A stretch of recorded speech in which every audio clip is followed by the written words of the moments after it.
Hey guys, what's up and welcome back to my YouTube channel. So today's video is going to be my January wrap-up video, but I only read 7 books in January, so we're also adding in the February TBR.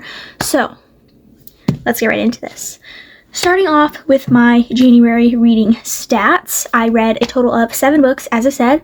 5 of them were romance books, 1 of them was a dystopian, and 1 of them was a historical fiction, and 2 rereads. I had 2 5 stars this month. Only one of them was new though, because one of them was a reread. Alright, let's get right into this. So the first book I read in January was Beg, Borrow, or Steal by Sarah Adams, and this happens to be my first 5-star of 2026, which I was very surprised by because it was my literal first read of 2026. This is the 3rd book in the When in Rome series. I am obsessed with this series. It's a small town interconnected series, and each book follows a different sibling in the Walker family. It's so good. But this one follows the oldest daughter in the Walker family, Emily, and she is a teacher. Sorry, I'm distracted by these birds. What are they doing? They're all getting on my apple tree. Like, what the heck? There's so many. I don't even know what they are. I don't know what kind of birds those are. They all just like swooped in. Huh.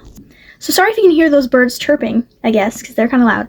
And ever since college, she has been kind of feuding with Jack, and they are rival teachers. They're both 2nd grade teachers at the school, and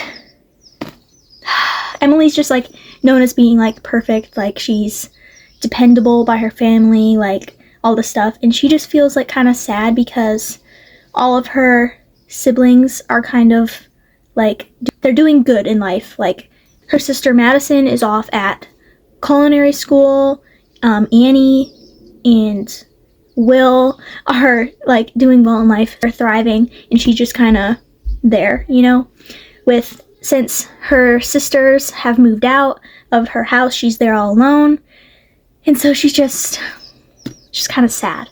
But then Jack leaves the school and she's like all happy, and she's like, why am I kind of sad, honestly? Then he moves back, and where does he move? In the house right next door to Emily's. Okay, they are like enemies, but they kind of like just like bicker and like be mean to each other. But this book is so good. I have a Pinterest board for it. Like, this is my favorite book in the When in Rome series. It is so good. It is so good. And they kind of like form an alliance, I guess. So good. So good. They're both authors, okay? And I'm an author. So it's like so good. Okay.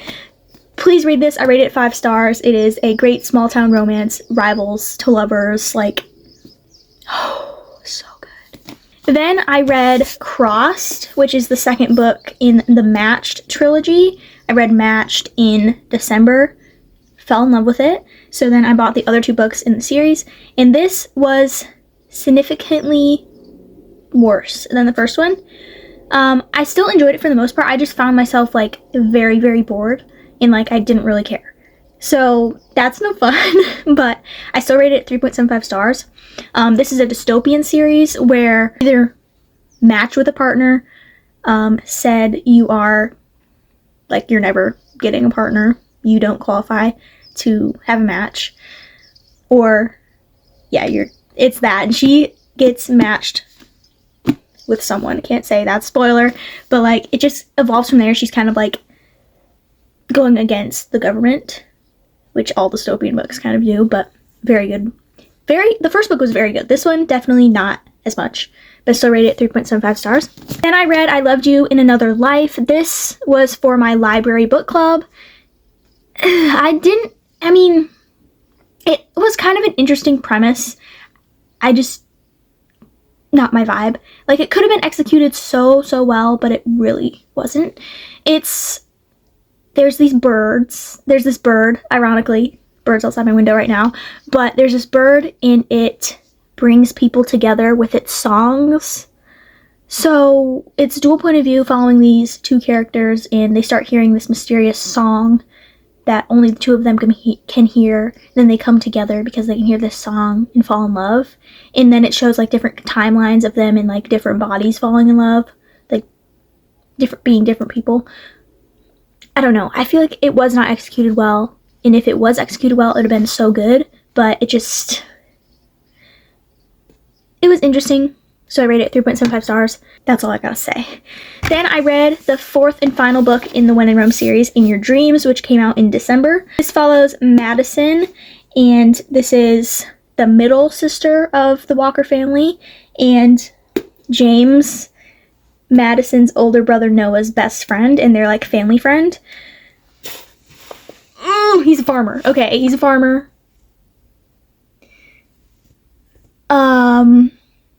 That's all I'll say.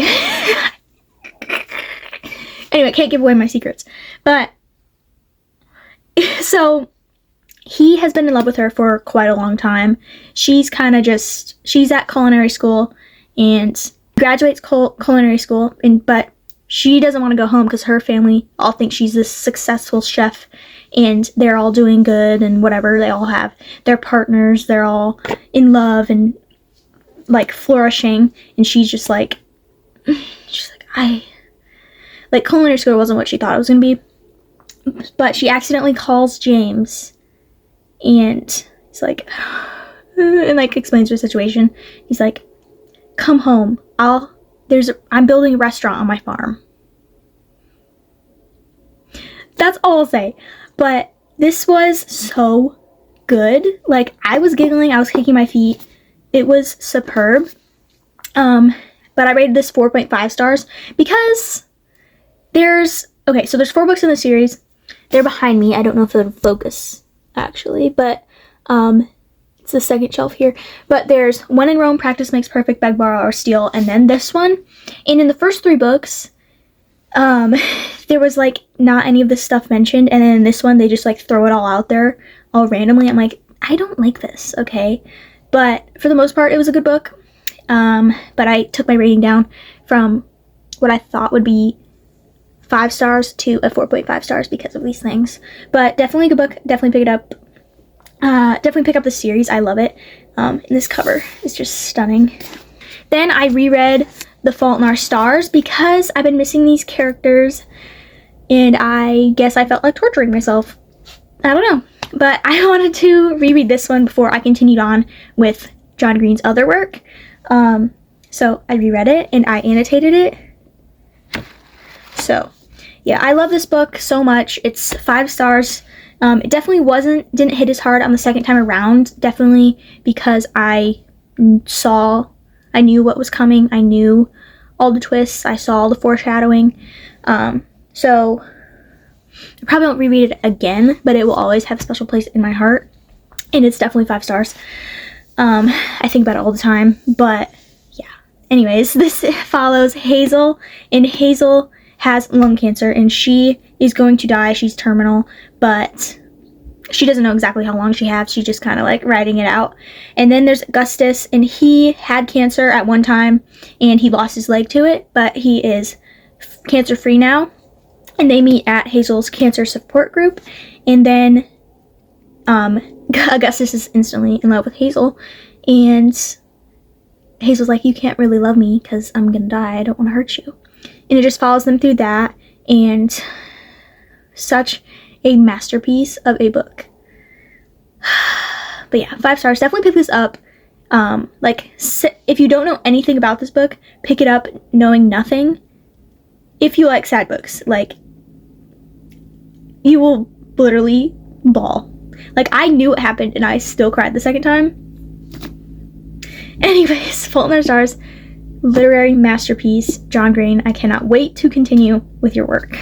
Then I read The Story She Left Behind for my other book club. This was my least favorite book of the whole month. Historical fiction, just, it wasn't done well, and it was way dragged out. but it follows Clara, and Clara's mom disappeared 25 years ago. She just ran away with her very anticipated manuscript of a sequel to a novel she wrote when she was 12, and Clara's just been like looking for her throughout her life. And then she gets a call from this man named Charlie, and he's like, I think I found your mother's papers. I think I found your mother's papers. And she's like, she runs off to London with her daughter and to get these papers. And it's just, it was an interesting premise, not done well, way too dragged out, as I already said. And just like things that were like ridiculous were happening. Like, I don't know. I don't recommend. I rated it 2.75 stars, but I did have a good time at book club for this book. It was funny to see them like hate on it with me. So yeah. Then the last book I read in the month of January, I reread The Do-Over by Lynn Painter in honor of Valentine's Day coming up, and I annotated this. This is my least favorite young adult Lynn Painter book, but I still adore the crap out of it. Like, I feel like it sounds bad when I say it's my least favorite of hers, but all of hers are so good. Like, this one is still rated a 4.5 star. Like, it's just because the other ones are all 5 stars that this one is the least, but it's so good still. This is a retelling of Groundhog Day. If you don't know what that is, it's basically the day repeats over and over and over and over. So this follows Emily, and Emily has the worst Valentine's Day of her life. She crashes her car, she sees her boyfriend cheating on her, and just like all these terrible things. And then she goes to bed that night, and the next day it's Valentine's Day again. And then the next day it's Valentine's Day again, and the next day it's Valentine's Day again. So eventually she decides, screw this, I'm doing a day of no consequence. So she does all this crazy stuff, okay? And she's also falling in love with the guy she crashes her car with throughout the book. Like, every day it's like Valentine's Day, but she's doing different things each Valentine's Day with him. It's confusing to explain, but it's so good. Definitely pick it up. But I do feel like it's missing a little bit of the Lynn Painter magic because it's not 5 stars, but it's still amazing. Definitely pick it up this Valentine's Day. I 100% recommend. But yeah, those are the 7 books that I read in the month of January, and I'm happy with it, okay? I'm happy with it. I didn't read as much as I normally do because I have been writing a book the majority of January, and I just didn't have that much time to fit in a lot of books, but 7 is still a really good number, so I'm happy with it. And I've also got like 90% done with 2 other books, but I sadly didn't finish them, so I can't count them. But I've been reading Even If It Breaks Your Heart by Erin Hahn. This was recommended to me by my friend Nola. It is so good. I cannot wait for you to see my thoughts in an upcoming reading vlog and my February wrap-up. It's like a ranch romance. So good. And then I'm also listening to Harry Potter and the Order of the Phoenix. There's a cardinal. You see him? Sorry, got distracted. But I've been listening to Harry Potter and the Order of the Phoenix over audiobook, and it is grand. I have literally 1 chapter left. This is a humongous book. It is 870 pages long. But just know I read 90% of both of these books in January as well. But yeah. So that is all for the books I read in January. Now we're going to move on to my February TBR. I'm very excited for February. I think it's going to be a good reading month for me. I'm heading to Florida on a road trip, and I'm going to vlog it for you guys. I'm going to do like a seeing how much I can read on my 10-day road trip or whatever. And I think it'll be a fun video while also like vlogging my vacation.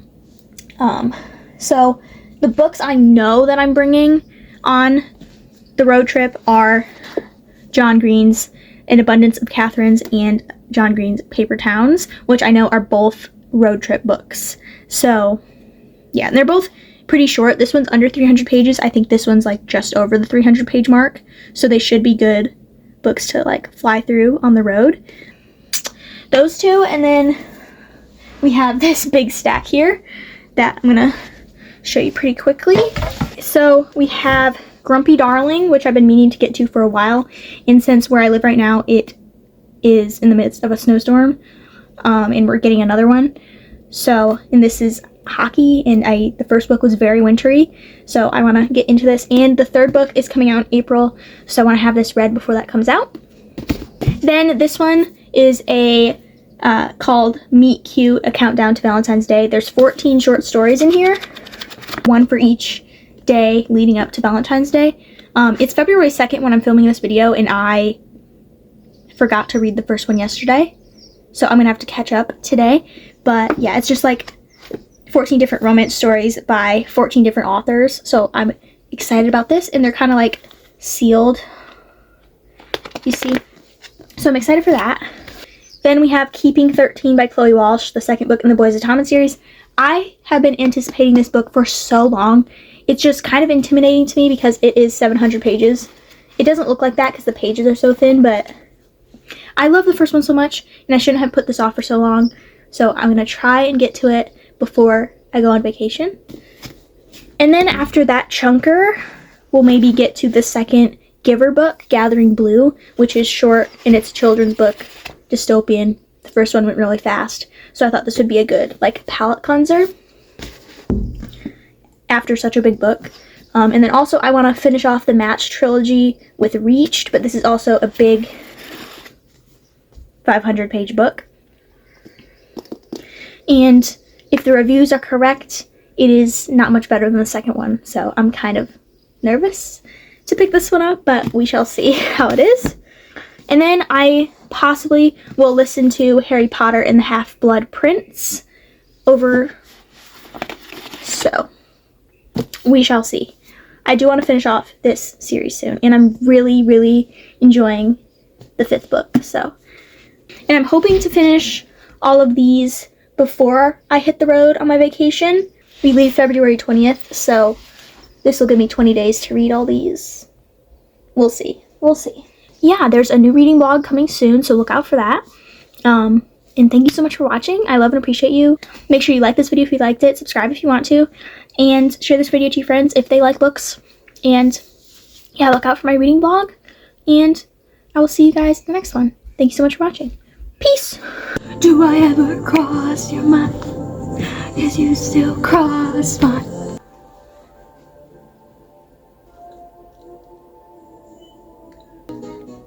There's nothing colder than your shoulder when you're dragging me along like you do. Like you do. We're all booked for Valentine's Day.